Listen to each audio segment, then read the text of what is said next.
Tonight, the Saskatchewan Marshals service is on a recruitment blitz. Sask Polytech is moving a few programs to completely different cities. And how a keychain is linked a California man to a pilot youth couple. Live from our studios in Regina, this is CTV News. Good evening. 3.5 years after being introduced in a throne speech at the provincial legislature, the Saskatchewan Marshals service is operational. But they are still looking for more people, recently launching a recruitment campaign. Wayne Mantiga tells us more about the initiative and what attracted current marshals to the upstart organization. It's not often that there's an opportunity to be a founding member of a police force. Jesse Barlow has taken on the challenge.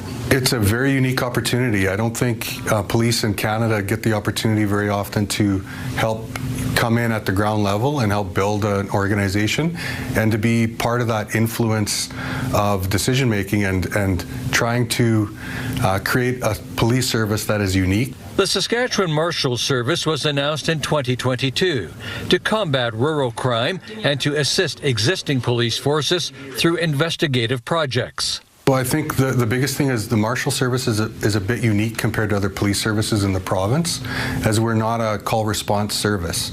So that gives us the opportunity to spend more time with proactive initiatives or investigations. Currently, there are 13 marshals at the Prince Albert headquarters and another 4 at the North Battleford Satellite office. A media campaign has been launched to grow the force through new recruits and experienced officers. Salaries range from $96,000 to $118,000 per year, with paid training provided. Nolan Carter joined after spending 10 years with the Prince Albert Police Service.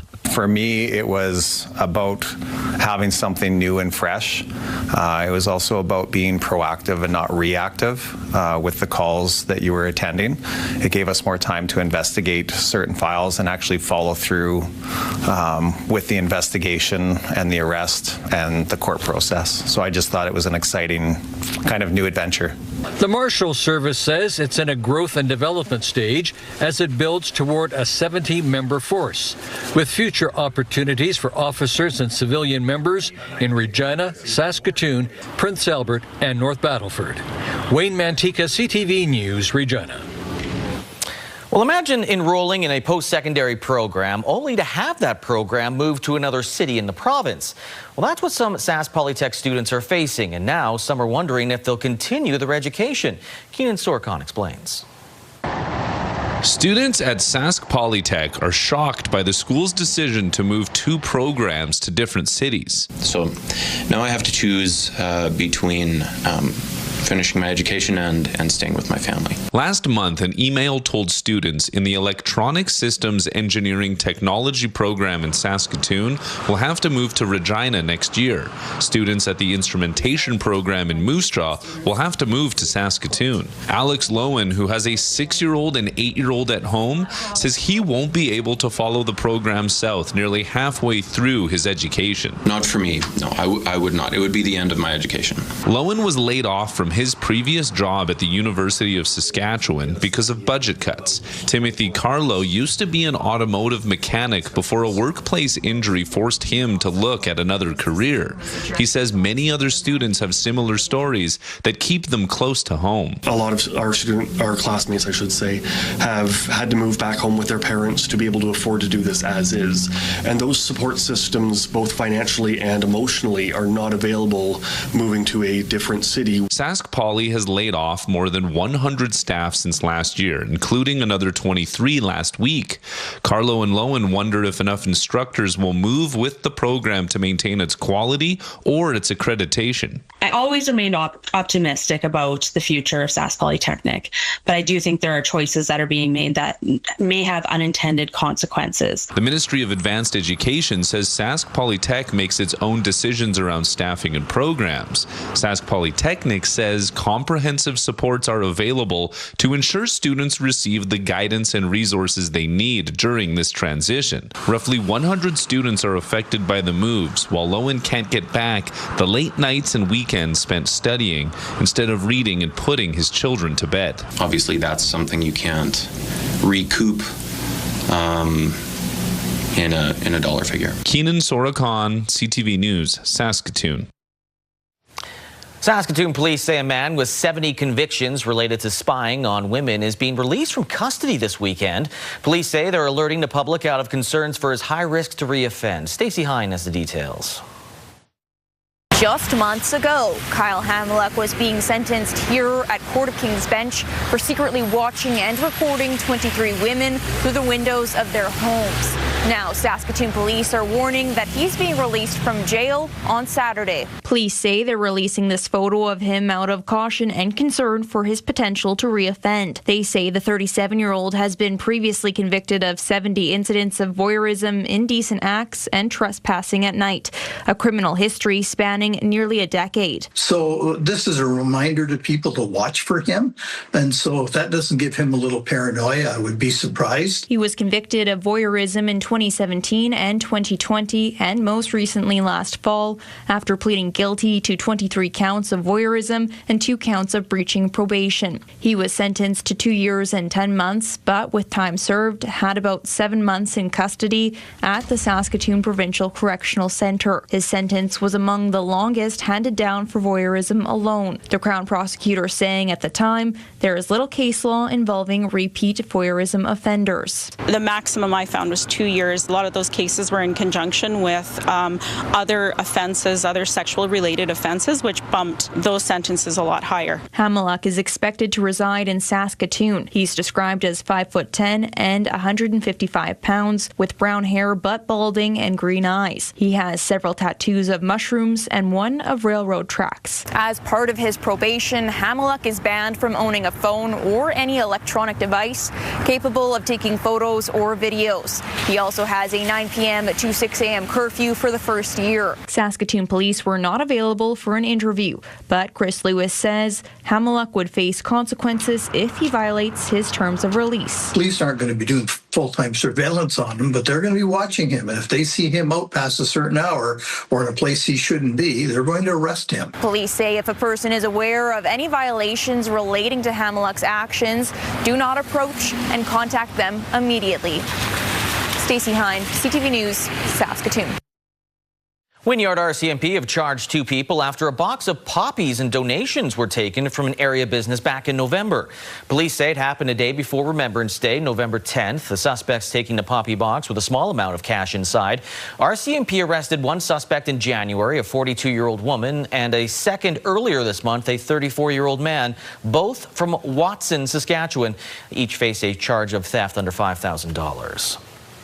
The province has announced a 4th robotic system has been installed in the Royal University Hospital in Saskatoon to assist in surgeries. Health Minister Jeremy Cockrell says the system is used during minimally invasive procedures. It has already helped with 20 surgeries since becoming operational. 3 other robotic systems are in place in Regina and Saskatoon, helping with almost 500 surgeries last year.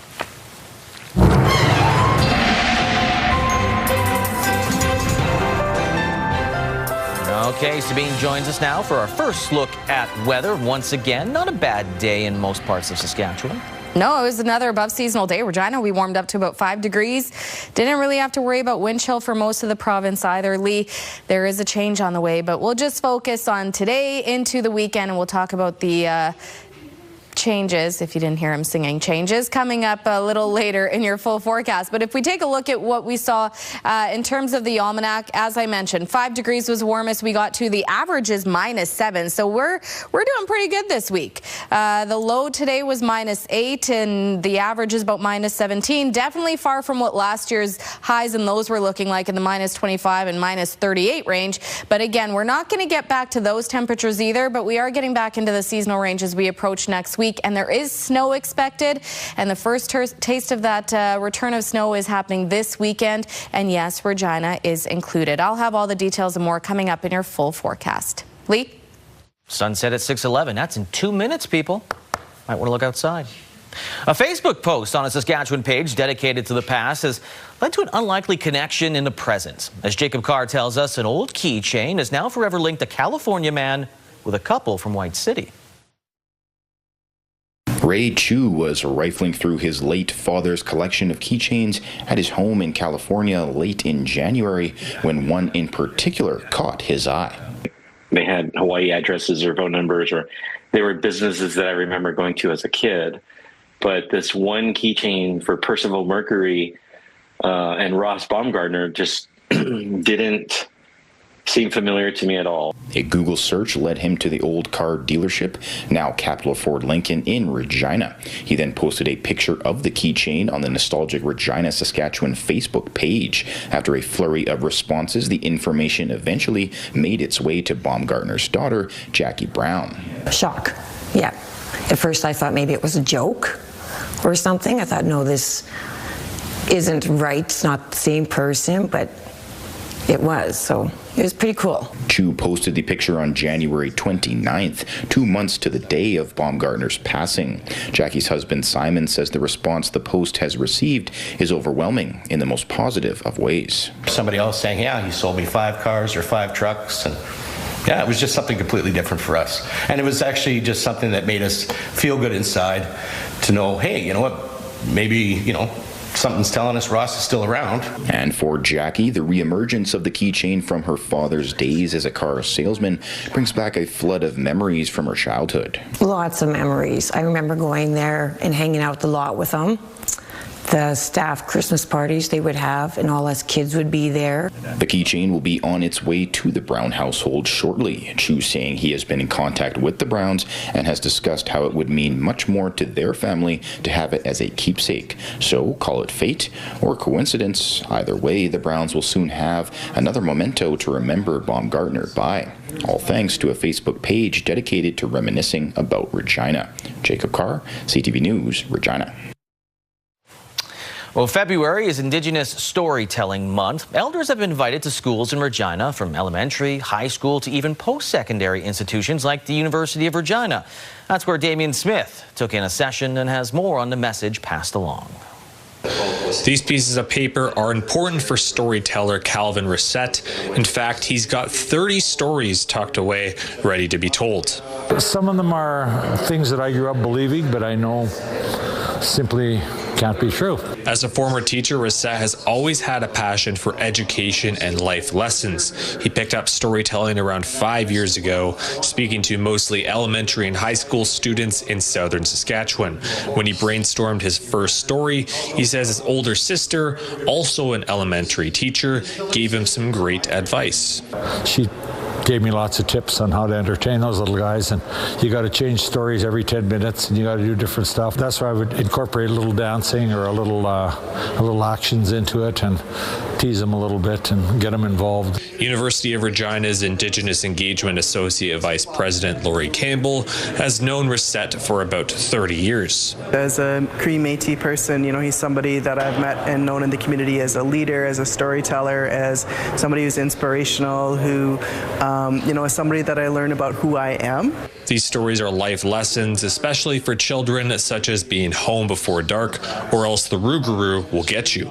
But a lot of them are to teach lessons, and he spoke about the Rougarou, and the stories of the Rougarou are really, the stories about like how to keep children, well behaved, and to make sure, like you said, like that they're home before dark because they don't have the Rougarou to get them. A retiree of 9 years, Reset has traveled to about 30 schools across the province, and he says the young ones keep him going. Little kids are like they're honest. Like you treat them good and they'll treat you good. Kids are honest, and I really just enjoy it. They keep me young. I have grandkids, and just part of who I am. Damien Smith, CTV News, Regina. A partnership between Bungie and the Regina Food Bank is set to bring more lentils to families in need. The Bungie Farmers Feeding Families Initiative will provide 105 tons of locally grown and processed lentils per year, an estimated value of $250,000. Each bag of lentils contains 5 servings and will be given to clients as well as used in meals that are sent to Regina Public Schools.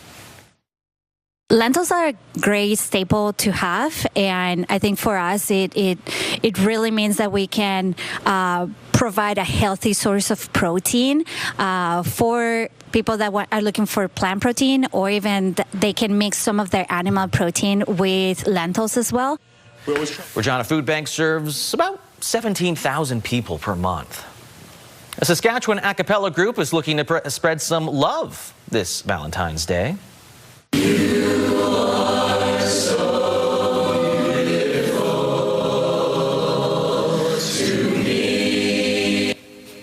Saskatoon's Acoustic Theory recorded some virtual singing Valentines for folks to send to their loved ones.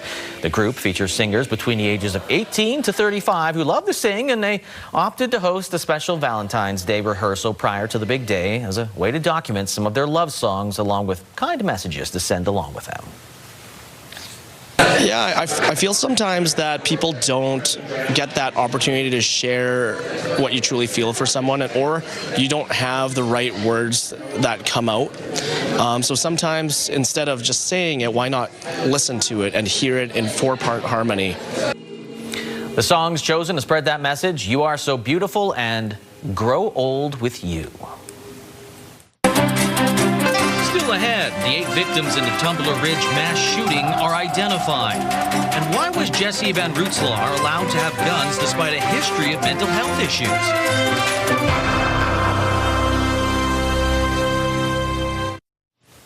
We are learning tonight the identities of the 8 people killed in the Tumbler Ridge mass shootings, 6 of them children. More than 24 were also injured. That includes 2 kids that were identified by their families fighting for their lives in hospital. Andrew Johnson has more.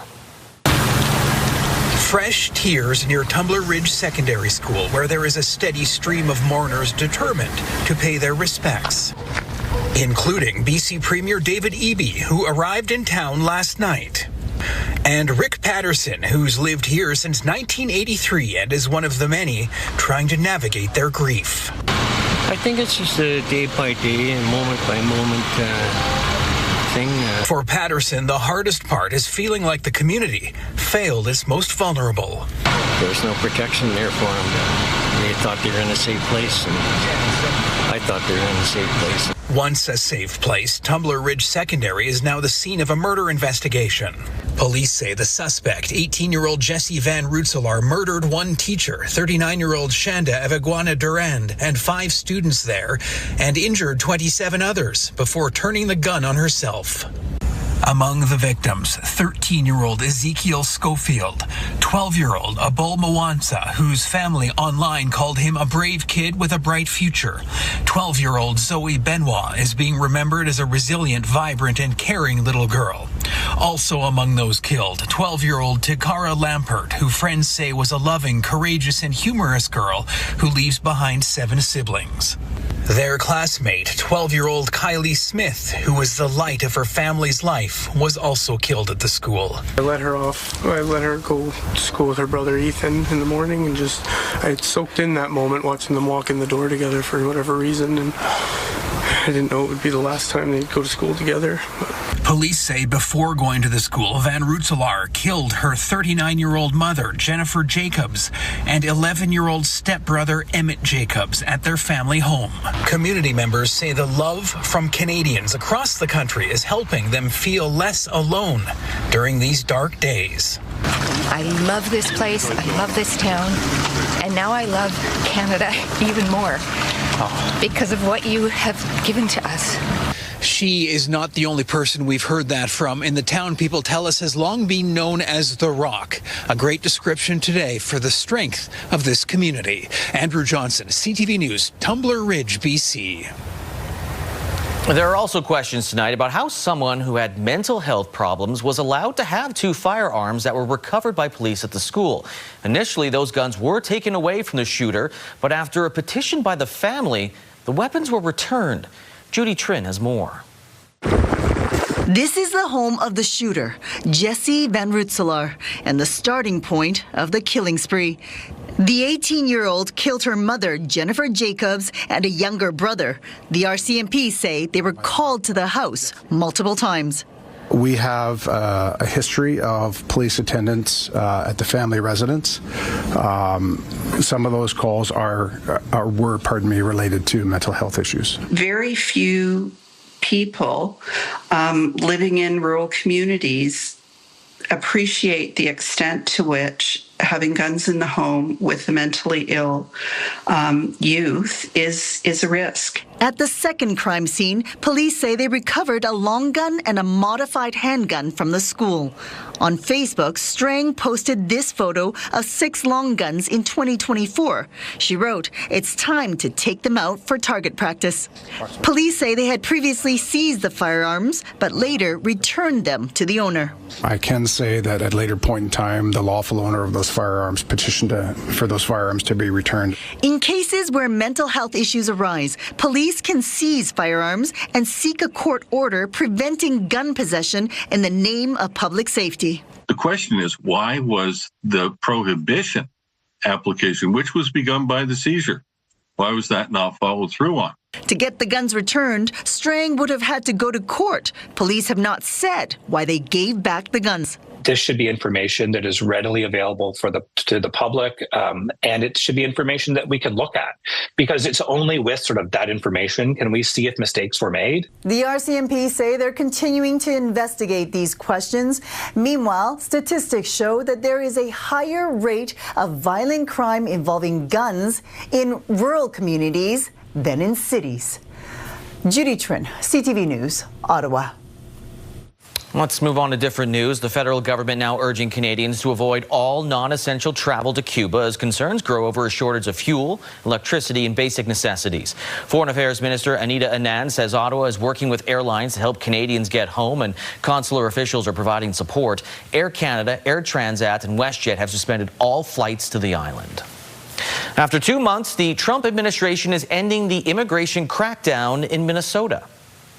I'm not going to remove everybody out of the state Tariff officers, but like I said, and Operation Metro Surge is ending. And in the next week, we're going to deploy the officers here on detail back to their home stations or other areas of the country that are needed. Some U.S. personnel will remain until investigations and other work is done. The U.S. Border Czar insists the enforcement operation was a success. 2 American citizens were fatally shot by federal officers during the mission, and there were protests and thousands of arrests. Bit of a fiery showdown on Capitol Hill on Wednesday with Jeffrey Epstein survivors watching. The U.S. Attorney General faced blistering questions over how the Justice Department handled the release of the files. You don't tell me. Yeah, I did tell you because we saw what you did in the Senate. You're a lawyer, not even a lawyer. How many perpetrators are you even investigating? First, you showed it. I find it. How many have you indicted? Excuse me. I'm going to answer the question. Answer my question. No, I'm going to answer the question the way I want to answer the question. No, Your you're going to answer the question the way I asked it. Bondi was defiant in defending the administration as the question overturned into personal attacks. Democrats and 1 Republican slammed the Attorney General for redacting names of possible co-conspirators but not redacting names and personal information of Epstein's victims. Bondi was asked to apologize to Epstein survivors, some of whom were in the room, but she did not. Coming up, Treaty 4 students look to earn a spot at STEM Nationals with their science projects.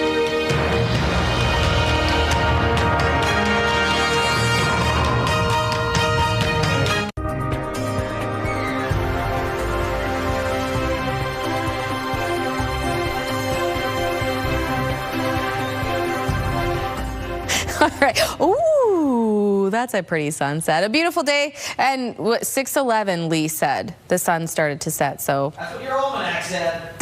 He reads the almanac. It's true. That is what it said, because that's what time it starts to set. 2 degrees is what we're sitting at in the Queen City, like I mentioned earlier on the almanac. 5 degrees is the warmest we got up to today. And we will still see above seasonal, above zero temperatures heading into tomorrow and even into the weekend before we start to see those temperatures change. You will see that coming up in the 7-day forecast. For now, though, again, it was a pretty calm day in many parts of the province. We did see more sunshine compared to other parts of the province, especially yesterday in the Parkland. We were seeing more cloud cover. Today we did see sunnier conditions in the Parkland as well. Tomorrow, another mostly sunny day for most of the province, but then by Saturday we'll start to see more cloud cover roll in and pretty much blanketing most of the province. I will get out of the way to show you what we've got coming up heading into tomorrow. So already we'll start to see a little bit more cloud cover Tomorrow morning, there is some snow coming through parts of northern Saskatchewan. When all is said and done, I want to say by about Sunday, northern Saskatchewan could see parts of northern Saskatchewan, in particular the northwest, up to about 12 centimeters of snow. And when I said earlier, there is some snow coming through parts of central Saskatchewan, south central Saskatchewan, and that is starting on Saturday. So again, tomorrow looking pretty uneventful apart from the clouds, mostly clear conditions heading into the afternoon. And then by the time we get into the evening, we'll see more cloud cover return. And it's not until Saturday late afternoon. There's a little pocket of that precipitation just west of Maple Creek in Alberta.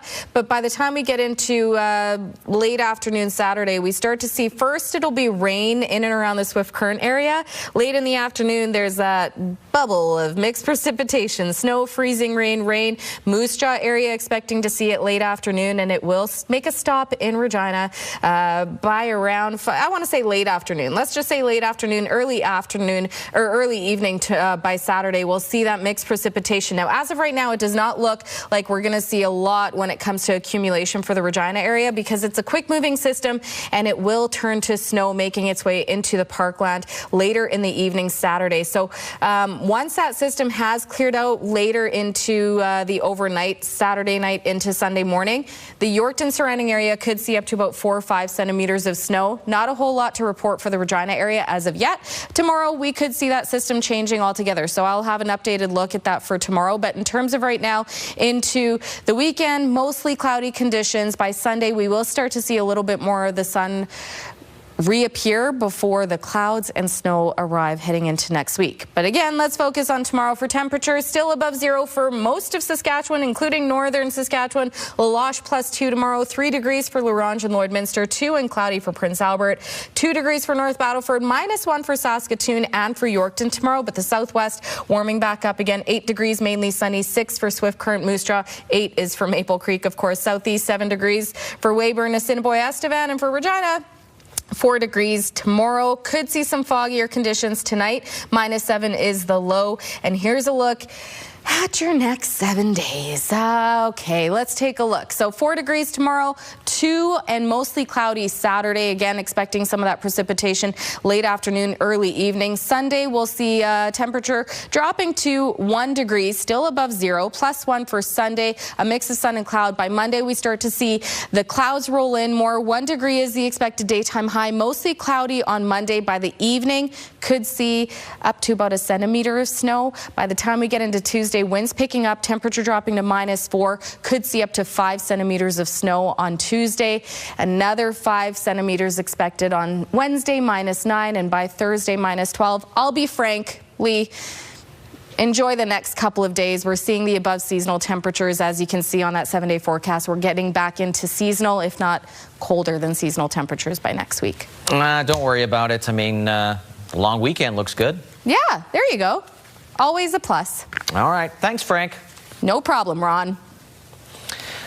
Well, perhaps weather played a role in our next story. Students from Treaty 4 gathered in Lebret to present their science projects in hopes of making it to a national STEM competition in Edmonton later this year. Regina DeClute has the details. Lemon-powered batteries, analysis of the solar system, cloud seeding, and many other interesting projects and concepts were on display at a science fair in Lebret on Wednesday. I'm presenting a science fair project on cloud seeding. What is cloud seeding? Cloud seeding is increasing the likelihood of precipitation using compounds like silver iodide, potassium iodide, or even dry ice. More than 100 students participated, with 88 projects in the event organized by the File Hill Capel Tribal Council. So they're going to ask themselves, what do I enjoy learning about? What do I find interesting? What kind of questions do I have about the world? And then so they ask themselves that question, they come up with a hypothesis, and then they do the scientific method from there. When the students weren't presenting, they enjoyed exciting breakout activities. We have moose meat making over the fire and bannock making over the fire. We have archery happening, so like the physics of archery. And then we have EYES came and they're doing some robotics. There's some fish frying happening over there in the rink. There's a whole whack of amazing activities for them to do, and they're all tied to STEM. Last year, Seraphine Bellegarde made it all the way to the national competition, held in New Brunswick. When I went was chaotic. I'm not a very social person, but I did make a couple friends that I'm still in contact with today. Seraphine wants to become a doctor and says the experience at Nationals helped her build people skills. I used to be a very heavy introvert, so I didn't talk to a lot of people. Being and doing science fair, especially talking with judges and other contestants, it's really put me out of my comfort zone, which I think is really important to building those skills. The organizer says she hopes this STEM event will help prepare students to meet the demands of tomorrow's job market. Regina, CTV News, LeBret. Still ahead, last night's hat trick puts 15-year-old Maddox Schultz into the Regina Pats record book.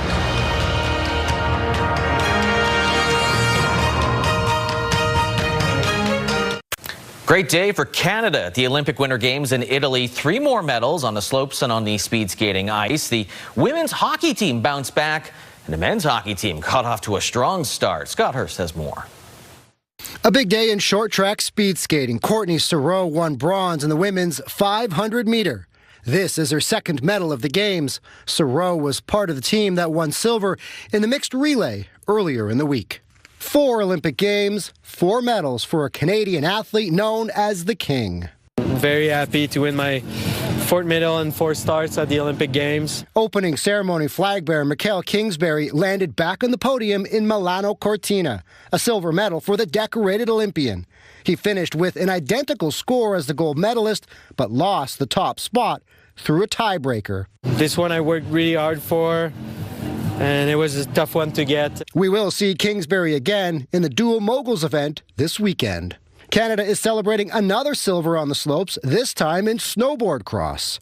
24-year-old Elliot Grandin from Quebec also missing out on gold by the slimmest of margins. Pretty good. I mean, it's another silver medal, so you can't really be too upset. This is his 3rd Olympic medal and will have a chance to add to his personal total in the mixed snowboard cross team event on Sunday.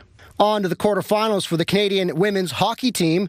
The women beat Finland today 5-0 to close out their preliminary round with a record of 3-1.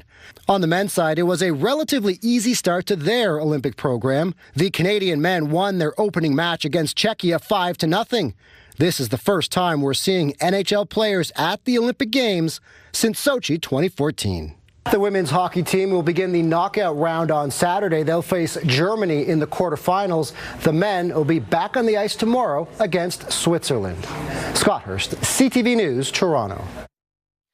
Yeah, it was a dominating performance by Canada for sure. A milestone moment for Regina Pats young star Maddox Schultz last night, becoming the youngest player in franchise history to record a hat trick.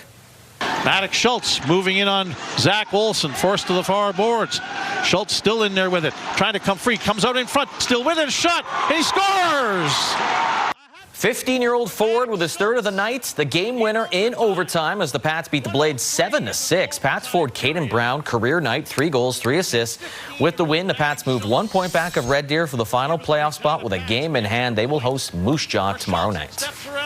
Hamilton held it at the line, danced by one, check, then he turned the puck over. Broncos away, 2-on-1, shorthanded. Here comes Rudolph, left side, Moen, shot, scores! And how about 16-year-old Carter Moen? His 4th of the season would be the game winner for Swift Current as they upset the Calgary Hitmen 3-1 last night. Archer Cook, 30 saves and a win for the Broncos. Swift Current is now 4 points back of Lethbridge in the battle of the WHL basement. They'll play in Saskatoon tomorrow night. The U Sports and Collegiate National Curling Championships begin next week in Regina. As Don Vermees tells us, despite falling just short in the conference championships, both U of R rinks are feeling confident they can defend home ice. The University of Regina Cougars men's and women's curling teams are hopeful home ice is the key to a national championship. The fact that we're hosting at the Cali makes us all feel pretty comfortable. Like, this is our home club. We practice here all the time, and sure, there could be like added pressure. We all have national experience, so hopefully the first national jitters is not a part of our team and we're able to just push through. It's a different feel for the Cougars leading into this year's Bonspiel, as in 2025 the U of R swept the Canada West Championships to earn their positions at nationals. But this year the men dropped their semi-final draw to Alberta. That was our first time like really as a team playing in an event, but to go 7-1 and then lose the semifinal, but I feel like in a way we earned our way to get here. While the women fell short in the gold medal game, also to the U of A. Last year when we won it, both teams won. We got asked, are you guys the new U of A? And we said, hopefully we can keep it going and get as many championships as they do because they're such an successful team. Now, being this year's national host is a different type of target on their backs. Like, we have home court advantage technically, so getting to know the rocks beforehand and everything, it's just, we do have an advantage. Hopeful familiarity and a hometown crowd equals success. At the end, we're just playing games at the Cali. It's us same four idiots that are going to be out on the ice. This is a week that we're going to look back on. It's just not too many times you get to play in a home national. The 2026 Youth Sports and Canadian Collegiate Curling Championships run February 17th through the 21st at the Cali Curling Club, with Regina's team starting their schedules on Tuesday night. Donovan May, CTV News, Regina. Still ahead, is the U.S. Congress a new ally in eliminating tariffs on Canada?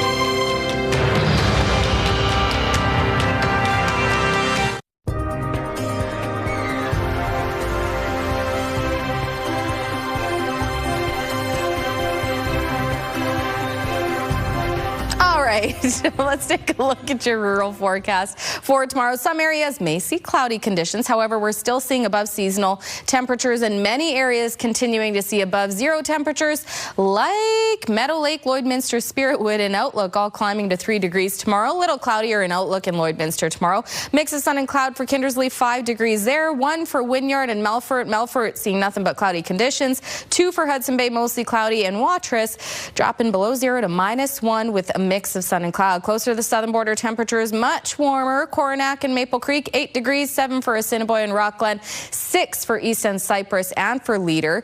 And Rosetown, Lumsden, Pilot Butte, Broadview all seeing 4 degrees as a daytime high. Carlisle, 3 degrees, and Kenora, mostly cloudy, -2. If we take a closer look at Big River tomorrow, mix of sun and cloud, 3 degrees is the expected daytime high with a wind chill of 0. Heading into the evening, dropping to about -10 with a wind chill of -14.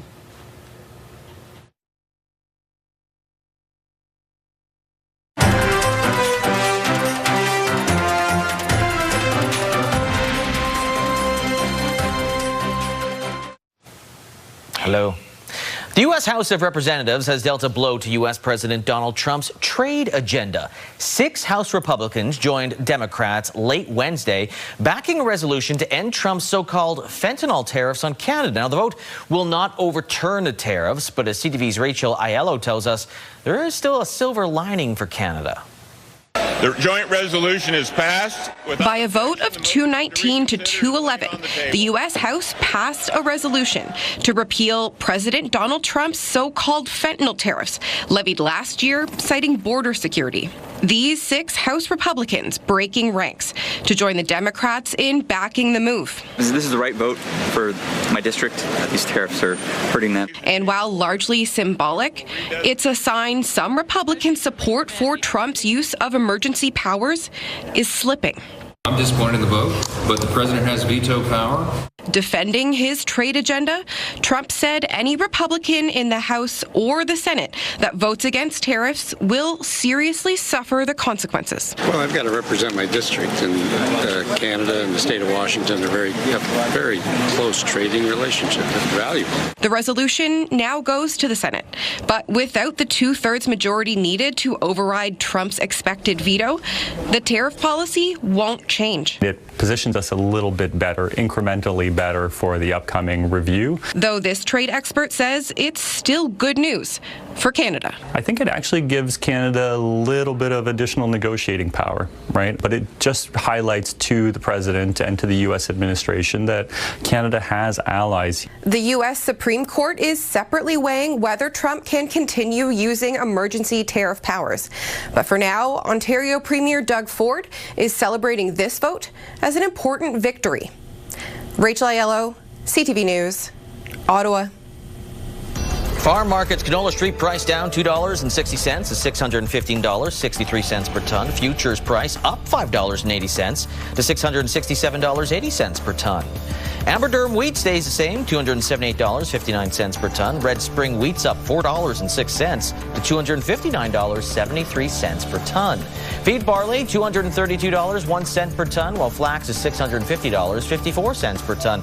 Those prices courtesy of Bunge. The markets, the TSX dropped by 788 points today. The Dow Jones as well, down by 669 points.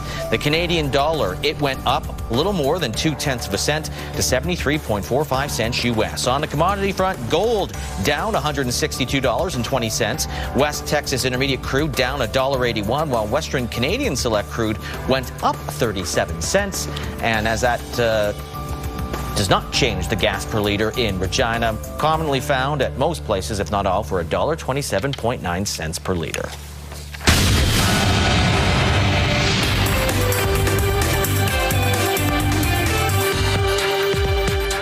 Sales were up 7.4% at Restaurant Brands, which owns Tim Hortons, Burger King, and Popeyes.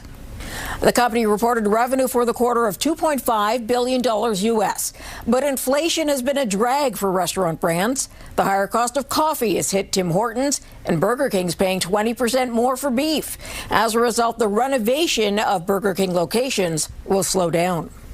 Bombardier is reporting a 10% rise in revenue year over year to $9.5 billion. Services revenue came in at an all-time high, and the Canadian aerospace company delivered 157 aircrafts in 2025, 11 more than it did in 2024. Airbnb revenue came in at about $2.8 billion US for its latest quarter. The company is benefiting from increased travel and a new flexible payment plan. The home rental business will also benefit from the Winter Olympics happening in Italy right now. Those are your business headlines. I'm Marilla Fernandez.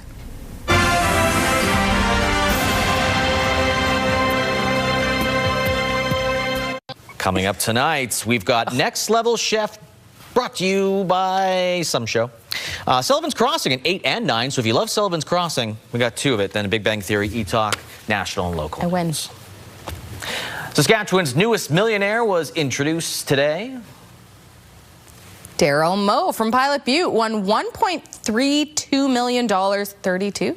$1.32 million playing at Vault Breaker, VLT, at Triffon's Pizza in Regina. Moe mentioned he stopped by to grab a coffee and decided to drop a few bucks in the VLTs while he was there.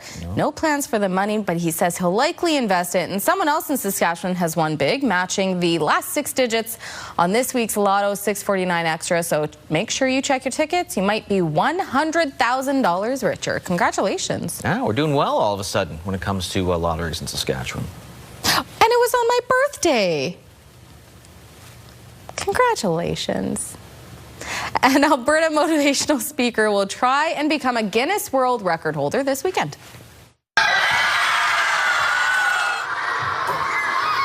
Frisbee Rob, as he's known, will launch a flying disc from a long range through a regulation basketball hoop in front of a live audience. Rob was spoken to more than 250,000 students across Canada with his message of turning failure into fuel. He already holds 13 Guinness World Records. He's going to make his try for number 14 at the BMO Centre in Calgary. He actually came to my son's school, and my son told me it took him a while. What does that mean? I don't know. But it wasn't right off the bat. Leave it to him to give you the truth. A true play-by-play. Yeah. See, now I'm just waiting for this thing to So go is this in. the live audience that he'll be in with adults? Well, the children are I mean, they love the Frisbee. That's the true. bee. Have you thrown a disc before? No. No? You never done like ultimate Frisbee? No. Frisbee golf? Frolf?